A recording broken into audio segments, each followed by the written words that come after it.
So, Simon, lovely to have you here today and meet the founder. And you are the founder of Siminetti. I certainly am, yes. So, can you start by telling us how you started or why you started? Well, a lot of it goes back to actually my childhood. I had parents who were both successful businessmen and women, had their own businesses. And I guess that started an entrepreneurial spirit within me. And I remember one time my parents coming home, finding me in the street with a table set up, selling the fruit out of the garden to passers-by. And I think that's probably the earliest recollection that I can have of having the business ethos that I wanted to go and look into business working for myself and developing my own company. I then finished university and went on to do various work skills, and but met some very good friends, and would end up going to Italy on a regular basis, and that meant visiting Pompeii, which I've now visited, I think, more times probably than most, and was fascinated by the mosaics, etc., that were around Pompeii, and the history that went into it and the details that were there. And that got me thinking about, well, what do people do today for mosaic decoration? And that's what I brought with me. And I remember flying home one day thinking, well, perhaps this is something which we should look at more so in the UK. And so I started investigating, how is it done today? And were there people doing it today? Were there organizations doing it? And my love of mosaics really started from that point.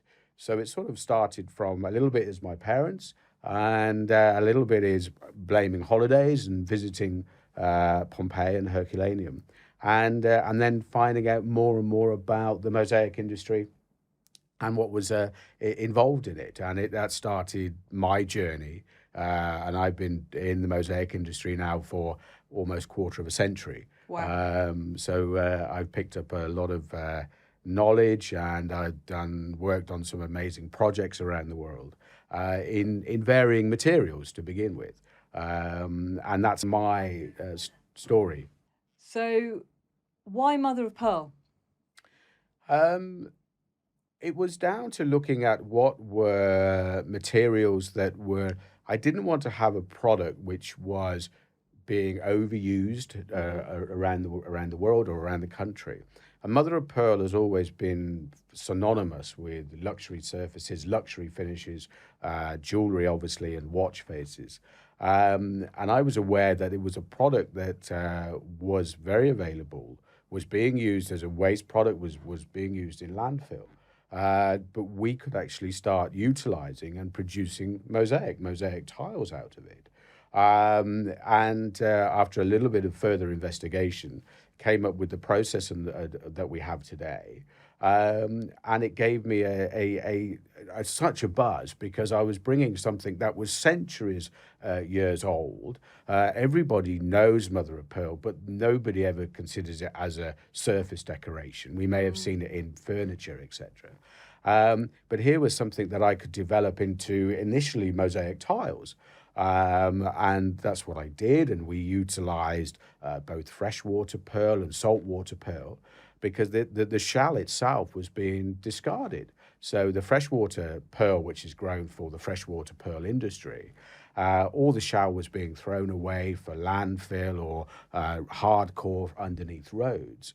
And that seemed a great waste. And then the saltwater pearl, which we take from the food industry, so it's farmed around the world. Mm-hmm.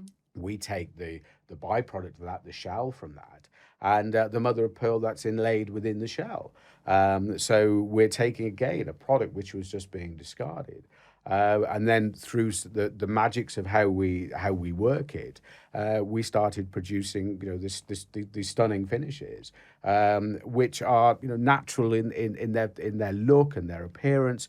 No two pieces are ever the same, and that natural beauty was something I wanted to bring to the marketplace, because natural stone, there was lots of natural stone about. There's lots of glass, mosaic, etc.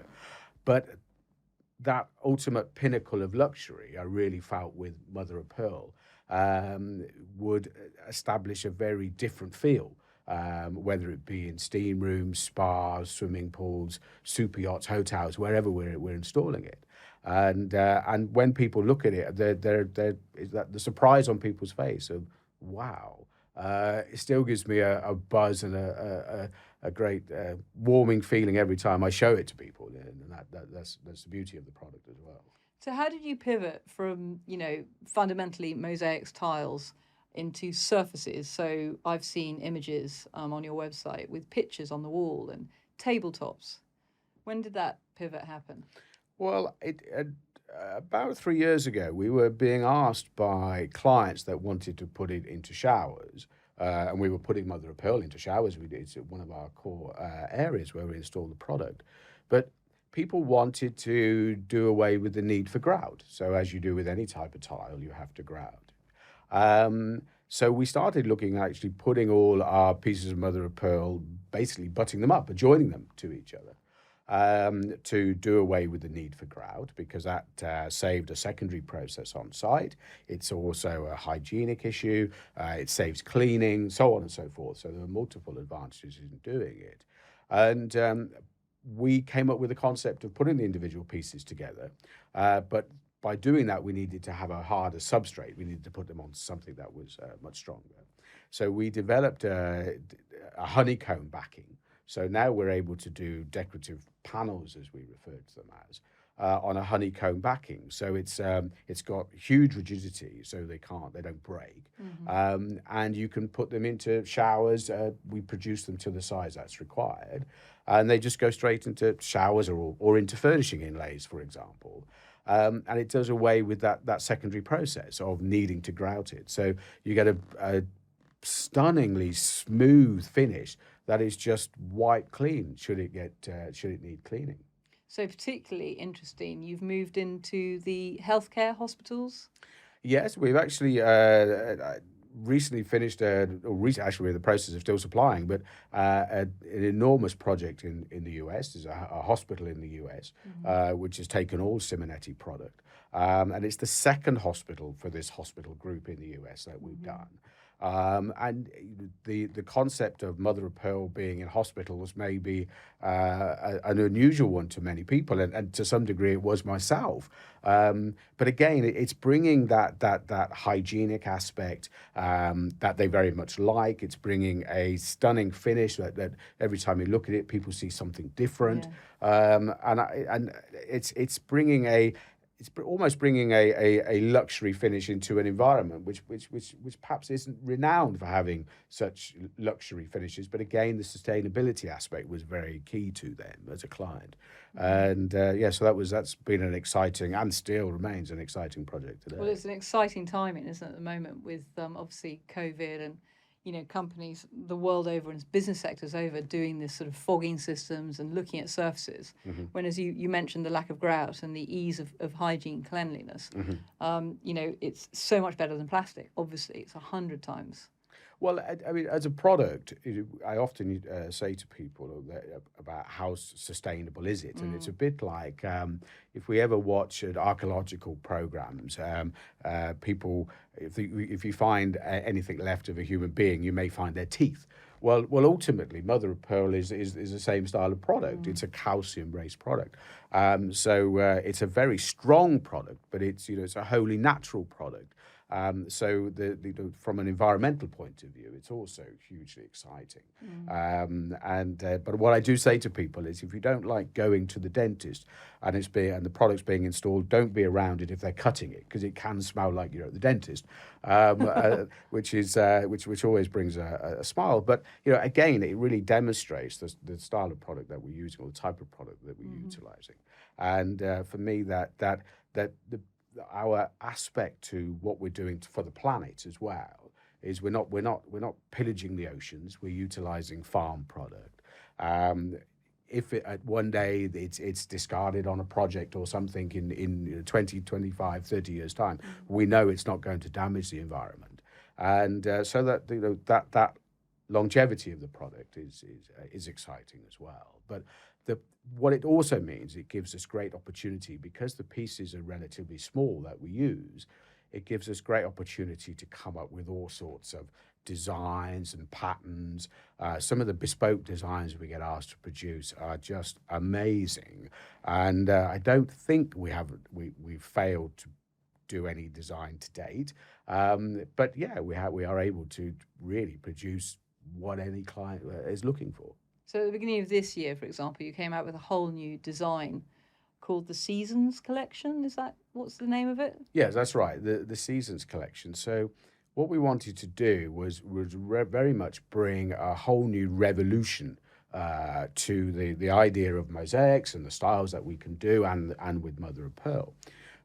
So we went out of house, and rather than using our own in-house designers, we wanted to bring somebody on board who had no knowledge of our industry, no knowledge of the surfaces industry.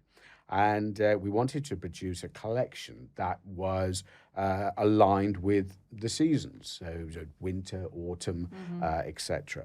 And so we looked around and we appointed Chrisana, so Chrisana of London, who's a renowned surface designer, but in ceramics and in bed linen, etc., or bedding. And she came on board. We gave her the brief of what we basically wanted to do, but we gave her a very, very small brief. Basically, these are the raw materials. Please go away and produce X number of designs to represent the seasons. And we started off with the concept we were going to have one design per season. So we were going to have 4 to launch in January of this year. However, Chrisana did such amazing work. She produced 3 for each season to give us an example of, and then we would choose which one. But I simply loved all of them. And so it was impossible to decide which one to go with and which one to drop. So we launched the full collection. Brilliant. So now we have 12 rather than 4. And the details that we have in the designs is striking. And it utilizes a mixture of freshwater pearl and saltwater pearl, because that gives the wow effect that we get from saltwater pearl with the blending of the freshwater pearl as background color. So it makes it equally cost effective as well. So it gives us a stunning collection. I'm very, very proud of it. So. Is there any, we've got a few samples here that we can show to camera. We haven't got any seasons on us, but can you, have we got both saltwater and sea? Yeah, we do, yes. For example, so just to the left of me here, I have, this is all saltwater. This is what we refer to our as Innocence. So it's Innocence Whisper, the pattern is Whisper. But the actual pearl in here is saltwater pearl. Right. So this is its actual color. It's where it's natural color. We source this from farms in Australia. And yeah, it is actually one of our most sought after designs and finishes. We've been doing this now for 2 years. We're just finishing a super yacht bar in it. I mean, it's striking where we use the product. And it's, again, we produce it then in lots of different shapes and sizes to suit each and every client. So we have that flexibility to marry our products with what the client's requirements are. Whether it be big surface wall areas and we'll put adjoining panels together, or whether it be intricate details within a wardrobe fascia, for example. They just want to inlay it. And then, the beauty with Innocence is that no matter which way you look at it, you'll see something different every time. The colour hues you're making reference to. Yeah, the colour hues, and actually with Innocence, the depth of the product as well, because it's almost three-dimensional. You're almost looking into it. And that's why, it is our most exclusive actual pearl. But without doubt, it's one of our most sought after in the saltwater collection. It's interesting, isn't it? Because it gives that, you want to touch it instantly. Yeah. But equally, I mean, I've seen it in images where you've had it as sort of what I would call wallpaper. It's a complete wall is covered in them. But is this one, for example, freshwater or? Well, that's actually a mixture of both. Oh, So the white in that one, or the Bianco as we refer to this is it, called Wave. this is called Wave. This is Wave from our classic collection. So it's one of the our first styles that we produce. So that utilizes freshwater pearl and saltwater pearl. So the brown that we see in there making the waves is a saltwater pearl, and then the white is a freshwater pearl. So Right. we're able to mix and match them both. And we've done some lovely projects in that. I know a recent very, very funky bathroom that's been finished in that, and it just takes your breath away when you see it. But I've actually seen it also in a picture frame in That's a right. boardroom, Yeah. which looks so cool. Yeah, yeah. Um, Well, that's it. People do use them as pieces of art because Yeah. in many ways we're producing, it often gets described as jewelry for the wall, but also Like this one. individual art pieces. Yes. The and pearl. This is emerald pearl drop. This is a particular favorite of mine as well. Again, we're utilizing freshwater pearl and saltwater pearl in this particular one. So we can see the emerald pearl drops. That's the saltwater pearl that we have there, and then the freshwater pearl is the background. But each of those pieces is laid by hand. Yeah. We lay every piece by hand. So our craftsmen are true craftsmen. And so all of this we cut by hand as well. So, it really is giving a bespoke solution each time. So no two pieces are ever the same. Which, of course, makes it incredibly premium as well. It does, which is rightly so for the type of product that it is. I mean, mother of pearl is always going to be a premium product. And it's an absolute pleasure. I mean, because we don't do run the operation or run the business by mass volume. This isn't a mass volume business. This is we just love what we do. No two projects are ever the same. We get clients from all different backgrounds, and they're going into all different locations, whether it be a shopping mall in Beverly Hills, for example, to a very large Dutch super yacht, or a swimming pool in South Africa. We do some very unique projects in diverse locations. Super. Now, more about you as the founder.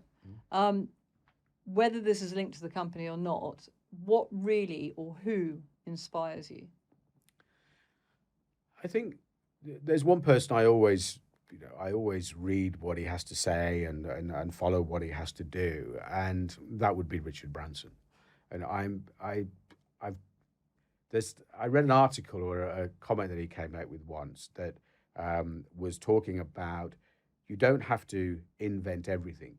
You just need to do it better than everybody else is doing it.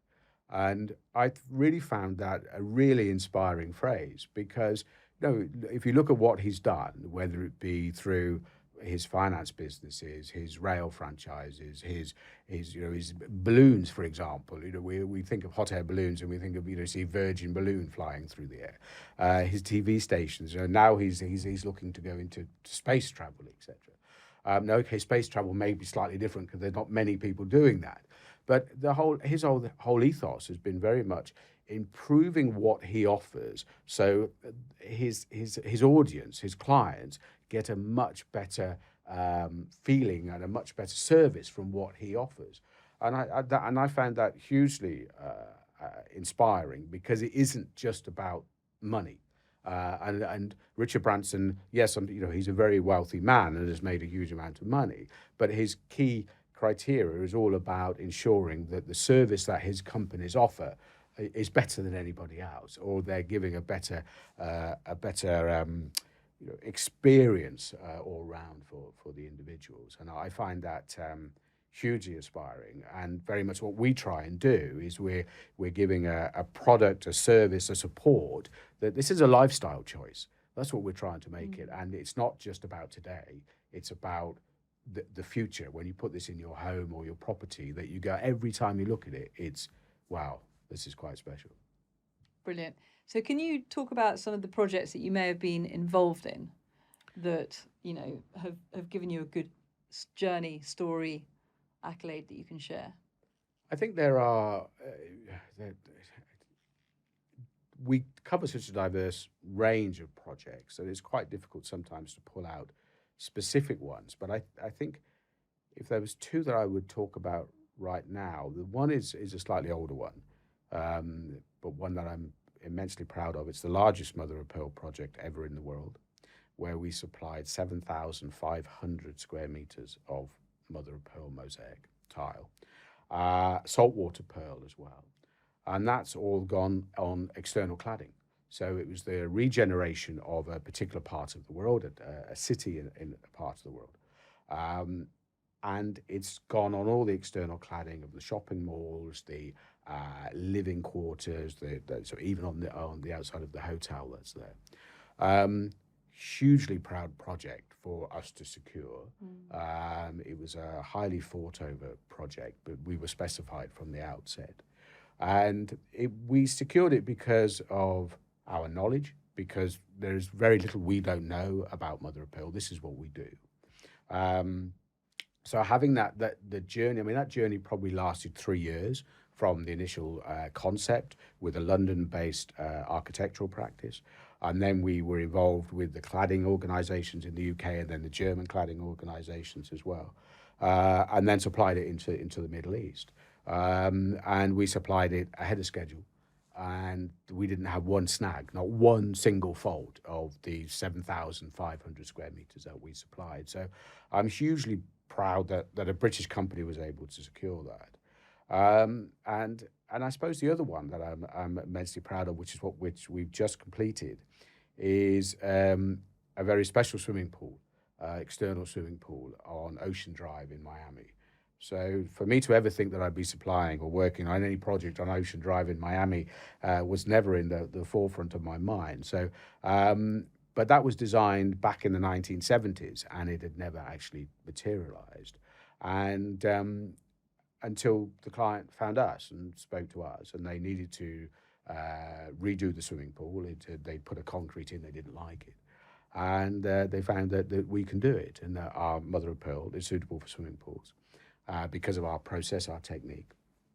And we supplied it, and it's installed, and the residents of this quite famous Art Deco condominium are now happily splashing around in a swimming pool fully finished in our mother of pearl. And that is something, it's only the second almost commercial mother of pearl in the US, and mother of pearl swimming pool in the US. And for me, that is a very proud project to be involved in. But everything we do, whether it be for private clients, royal families, whether it be palaces, private homes, gyms, it's very difficult. Everything is stunning, and we get such fabulous feedback from our clients. And for me, that it makes every day is a new day almost. Now, again, going back to one of your hobbies, I mean, your marketing team must enjoy their job as much as you do, clearly. Because they get to play in a world, because your hobby is actually in a sport called polo, one of the most dangerous sports in the world, or classified as. So they get so why have you chosen? You obviously sponsor a polo team, and you're in that polo team. I am. Yeah. So how did that come to be? It's a little bit of a strange one. I've always done sports of a shall we say, slightly on the edge nature. Perhaps a little bit too much adrenaline in those sports. Whether it be scuba diving, which I did for many years, and I was also a racing driver as well at one point. But I found after when I decided to hang my boots up from motor racing, that what am I going to do? Perhaps I should do something safer. And having never ridden a horse, I decided to go and try my hand at polo. I lived around the corner from Hurlingham, the Hurlingham Club in London at the time, and they were having a polo event on, so I went along and to see what it was all about. And decided then to do a red letter day, and sort of go and have a go at polo day. Much I remember to my friends and family's disgust and amazement, because they know my feeling of horses at that time. I didn't like them, I didn't trust them, and they're bigger than me, and they have attitudes and all things that I could. But off I went, and it turns out it was something I could do. I could ride a horse. I had what's called a natural seat by all accounts, and my eye-hand ball coordination was sort of okay as well. And the problem is, without doubt, it is the most addictive sport in the world. So if you've never done it, don't try it, because you won't get out of it. It really does draw you in. But the beauty of the sport is that it's never the same. It's never the same. You've got yourself, you've got the horse, you've got the ball, you've got the pitch, you've got the weather, you've got the opposition, and everything changes all of the time. And for me, that gave me a great buzz, great excitement. I get hugely excited about it now. And yeah, ironically, it works well with the brand of Siminetti as well. So yes, we sponsor a team, Siminetti Polo team, and actually we've just played our first tournament and reached the final of our first tournament of this year, which I'm very, very proud of. But it's an exciting opportunity. It gives us the opportunity to invite clients along to enjoy the sport or get to know the sport, because so many people don't know it. So yes, it's a little bit bonkers, and yes, my marketing team do love the fact that they have pictures of me in rather uncompromising positions, trying to get on horses or off horses or missing the ball. So share with us an interesting fact about yourself that perhaps nobody else knows. Oh, that's a $1 million question, isn't it? Strangely, it's one I ask employees when they come to interview. Gosh, turning the table on me now. I guess probably we talked about that I do. I play polo, and I suppose probably the one fact is that I really have experienced a near-death experience, which is a little morbid perhaps, but it was a case. I was motor racing and I was on pole position, and then the heavens opened and the rains came down, and we set off, and I had a bad spin, and then was hit by almost every car on the track because they couldn't see me because of the rain. But I had long enough before the first car hit me to think to myself, or to realize that I was in trouble. And in the end, I walked away from it, and I just had a bit of a crick neck, but I had only one wheel left on my racing car. I had a steering wheel bent in half. The seat strap had come up through my seat. So I was blessed, or very lucky, to just simply walk away from it. That car was never raced again. I mean, it wasn't much good for anything but scrap at that point. And it ended my racing career, or my hobby as a racing driver. But it did make me very much realize the importance of fighting for your dreams and enjoying this time that we have. And that's always sits in the back of my mind, to make sure that I'm making the most of every opportunity of every day that we have. And whether it be with Siminetti or my home life, private life, whatever it is, enjoy it all.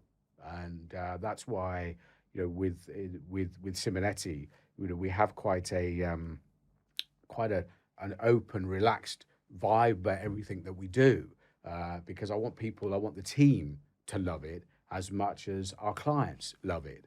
And I think we achieve that, and I think that shows with the longevity of the people that are part of the Siminetti team, wherever they are in the world, because we're in most continents these days, and people stay with us because of not only the product but the work-life balance that we bring as well. Is there another not quite so dramatic near-death experience that not many people would know about you that they might find surprising? I think it would surprise me these days if I learned about it as well. But I was at the time, I'm not sure I am today, but I was at the time the youngest person ever to have cycled from John O'Groats to Land's End. So I managed to avoid any near-death experiences during that time. But I was 13, I believe, at the time of doing it. And I can tell you it's one hell of a long way. And nobody had really warned me about the size of the hills in Scotland, and they are enormous. And we did it on tandems with Worcester Royal College for the Blind. So there would be a blind person on the tandem as well, and then a sighted person, obviously. And we cycled from John O'Groats down to Land's End. And some of my friends would say it was the easy way because it's obviously downhill all the way. But I can assure them it wasn't. There's some, I say, very big hills. We were sponsored at the time, I remember, by the TSB Bank. And we'd arrive at Glasgow or Edinburgh, wherever it was, all the major cities, and we'd be welcomed by the TV and the local radio stations. And everybody else would get a bottle of beer or something to drink. And because I was only 13, I'd get weak orange squash and biscuits. That's generally what I remember from it. But it's a great thing to have done, and I'm very proud that I did it. I'm not sure I could do it today. So segueing into the younger self, what business advice would you give your younger self and or your kids perhaps today? I think my one regret would be that I didn't start doing my own thing earlier. And so that's the one thing that I would say to them. But also don't be afraid to take advice. I think that's probably the biggest thing that I've taken over the years, is there's so many people out there that are so willing to support you and help you, whether it be through simple things such as IT or marketing or product development. And I think that for me it can be a very lonesome role when you're at the top of the tree and you've got all this business beneath you. But there's so many people there that just want to help. And I think that is, and just to be more open and relaxed about it. I think when I first started out on my own, I was, I was very, very serious and very, very, this is how it's going to be and blah, blah. And I think as I've got older and probably wiser, I've learned to relax a little bit more about it. Of course, everything is still hugely important and is still precious and everything. Of course there is. You get that with running a business. But actually, you can relax. And if you relax, you really enjoy the journey. And every morning then you're going in and you're dealing with... And an issue is only an issue. It never becomes a problem. And that is, for me, what I would advise my younger self today is just relax a bit more. Relax and enjoy it. So don't take yourself so seriously, but you can still respect and take the business very seriously. I think that's a really good way of putting it. A really good way of putting it. Yes, it's don't take yourself so seriously. If I could say that our generation, I don't know whether that's fair, but our generation were brought up on the if it ain't broke, don't fix it. And I inherited very much the change is not particularly good. Don't jump in until it's perfect. Plan it all really well. And I think that was wrong. And I think the way that tech has actually taken over the industry has perhaps taught us that we just get on and do it. And I think, going back to Richard Branson, I think, he's just get on and do it. Just do it the way that you want to do. Be Absolutely. true to what you feel is right as the entrepreneur. And don't necessarily listen to your parents or your peers if they're, if they don't have the same vision. I think I think you're absolutely right, because the vision is ultimately yours. And you take advice and you bring all this information in, but ultimately it's you that takes which parts of that work for you. And when it's down to your businesses, you know what that you want for your organization and your products and your team, your staff, etc. And so ultimately you will make the decision. And 99% of the time, those decisions will be right. But never worry about them being wrong, because you learn from it being wrong, and none of us get it right all the time.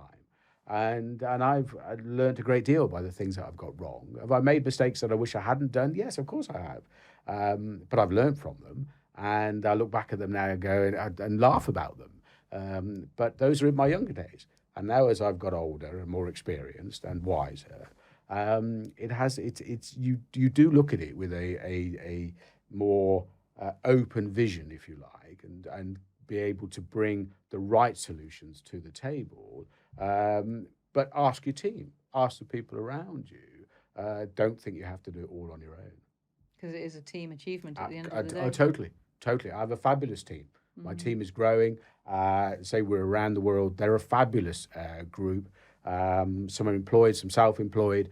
We're growing it all the time, and but they all have input. We have WhatsApp groups, so we all know what everybody's doing all the time. And if we're doing something new on marketing, we ping it out on WhatsApp, and they give us feedback, and so on and so forth. So it's a whole team ethos that's going on, and yeah, we'll have some fun and some humor, often at my expense. But you know what? I love it because they're enjoying themselves, and that's as much. I want that as much as what we work with. So, what's your vision for the future of Siminetti Um, and yourself, I should say, being well, the founder? yeah, well, that's a good one, isn't it? I would like to. I mean, certainly the vision for the company is growth. There is so much that we can do, and still that I still want to do. Mother of Pearl gives us great opportunities to go into. I'm going to be working next on a furnishings collection with it all inlaid into the furnishings. So I want to do stunning lounges around pools, etc., that have the Mother of Pearl laid into it. I want to go into the automobile industry. We should be, we can be laying it into fascias, for example. We can go into, we've done a little bit in the aircraft industry. I would like to expand that further as well. But certainly the key vision is that Siminetti is the renowned brand for Mother of Pearl. It's as simple as that. That is my vision worldwide. So it's not a it's not a small vision. It's quite a big vision to work up to. But it's a vision that I'm very much driving towards and driving the company towards, that we become the organization that people utterly respect for Mother of Pearl. And when they're talking about concepts or designs, whether it be a standards to designs that we produce or bespoke solutions, that there's really one company that they know they should go to, and that's certainly from a vision where I want to be. So the brand is on everybody's mind. Everybody's heard of it. Is that achievable? Ask me in 10 years' time. And for me, yeah, probably ask me in 10 years' time where have I reached my goals. I mean, I almost achieve and exceed my goals every day at the moment, because it's something new every day, and new and exciting every day. And I think whilst I have that excitement and the buzz and the passion for what I do, then I'm achieving what I set out to achieve.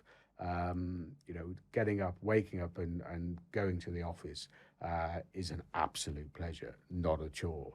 And whilst that is going on, and I see no reason why it's not going to go on well into my retirement, which clearly is some years away yet. But yeah, this journey is only just starting, and we're 11 years old now. But it's a journey which has a long way to go, and is one which has some exciting junctions to take, and I'm really looking forward to it. The marketing team must have an awful lot of fun with the sustainability side of things.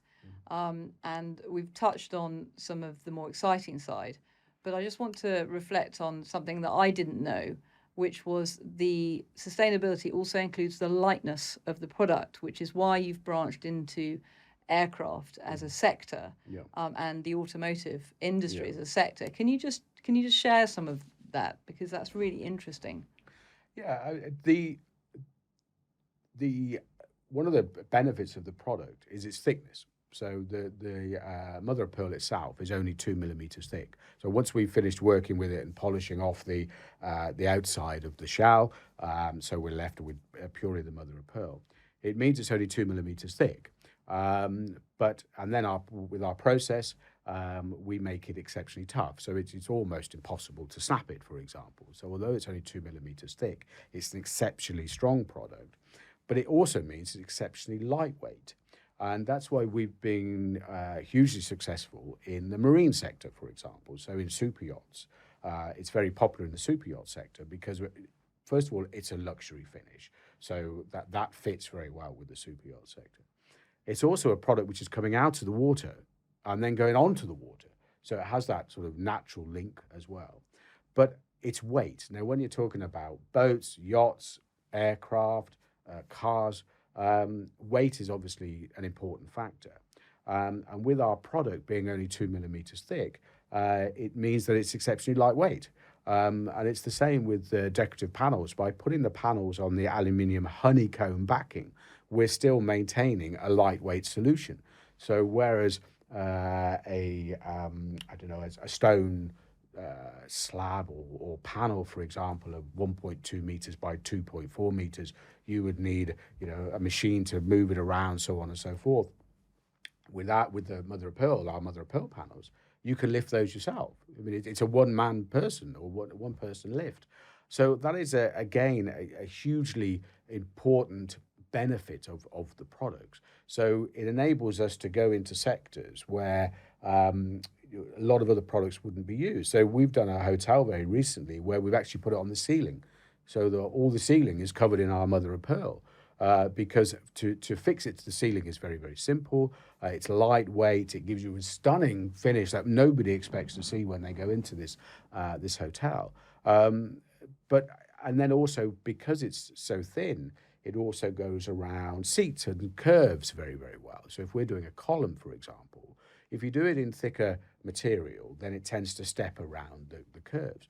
But with mother of pearl, because it's so thin, it just smoothly goes around the curves. So we do a great deal of steam room benches as well, where you're sitting there in your swimwear or whatever it is in a steam room, and you've got bare skin going on benches. Well, you don't want to have sharp edges. Well, the mother of pearl works beautifully for that because it's a smooth finish, and you have a very smooth graduated curve. Which again is so important. So the lightweight aspect of it is probably something we overlook sometimes ourselves because we're just used to it. But also from a moving, a shipping, a distribution aspect, it's fabulous because we air freight everything around the world to our clients because the footprint that we use is so small because we can move a great deal for a very small weight. And then that gives us a much smaller footprint. So even that aspect of the sustainability aspect, the damage to the planet, is something which we benefit from by how we move the product. Is there anything else you want to add in this discussion that we perhaps haven't discussed? I think we've covered a great deal, and I think that I think it's the aspect of one of our biggest problems, I guess, is always making people aware of simply what we can achieve and what we can do with mother of pearl. Just making the audience, the world aware that you can finish your walls in mother of pearl, to most people is completely unheard of. And I think as a challenge as we go forward, or as a daily challenge, and my marketing department are being badgered by me all the time. We need to know, more people need to know what you can do, what we do.